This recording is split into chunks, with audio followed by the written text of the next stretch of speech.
കണ്ണൂരിൽ 4 മാസം പ്രായമായ കുഞ്ഞിനെ കിണറ്റിലിട്ട് കൊന്ന കേസിലെ പ്രതിയായ 12-കാരി ഇന്ന് ജുവനൈൽ ഹോമിലേക്ക് മാറ്റും. വിവരങ്ങളുമായി ഫെലിക്സ് ചേരുന്നുണ്ട്.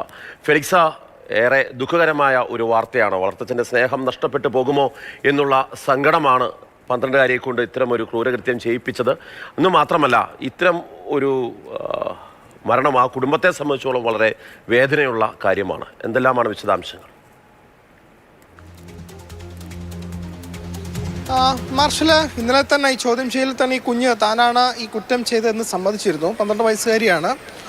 അതിൻ്റെ നടപടിക്രമങ്ങളൊക്കെ തന്നെ കുഞ്ഞിൻ്റെ പൂർത്തിയാക്കിയ ശേഷം കുഞ്ഞിനെ ഇന്നലെ ഈ ജുവനൈൽ ജസ്റ്റിസ് ബോർഡിന് മുമ്പാകെ ഹാജരാക്കി.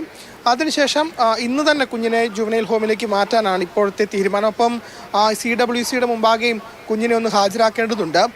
കൗൺസിലിങ്ങോ മറ്റോ ആവശ്യമുണ്ടെങ്കിൽ അത്തരം കാര്യങ്ങളും അവരുടെ ഭാഗത്തു നിന്നുണ്ടാകുമെന്നാണ് നമുക്ക് മനസ്സിലാക്കാൻ കഴിയുന്നത്. അതിനുശേഷമായിരിക്കും ജുവനൈൽ ഹോമിലേക്ക് മാറ്റുക. 12 വയസ്സ് മാത്രമാണ് പ്രായം.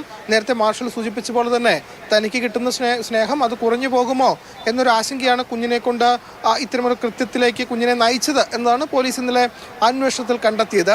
ആ കുടുംബത്തിൻ്റെ അവസ്ഥ വളരെ സങ്കടകരമാണ്. കാരണം ഏറെ കാത്തിരുന്ന ശേഷമാണ് അവർക്ക് ഈ കുഞ്ഞുണ്ടാവുന്നത്. അപ്പോൾ ആ കുഞ്ഞിനെ അവർ കൊഞ്ചിച്ച് കൊതി തീരും മുമ്പ് അവർക്ക് നഷ്ടമാകുന്നു എന്നതാണ് ഏറ്റവും സങ്കടകരമായ കാര്യം. ഏതായാലും ഇതുമായി ബന്ധപ്പെട്ട കൂടുതൽ നടപടിക്രമങ്ങളൊന്നുമില്ല. കുഞ്ഞിനെ ഇനി ജുവനൈൽ ഹോമിലേക്ക് മാറ്റുക എന്നൊരു നടപടിക്രമങ്ങൾ തീർച്ചയായിട്ടും ഫെലിക്സ, വളരെ ദുഃഖകരമായ ഒരു വാർത്ത. വളരെ ഖേദത്തോടു കൂടി മാത്രമേ നമുക്ക് ഈ വാർത്തയെ സമീപിക്കാനും കഴിയൂ.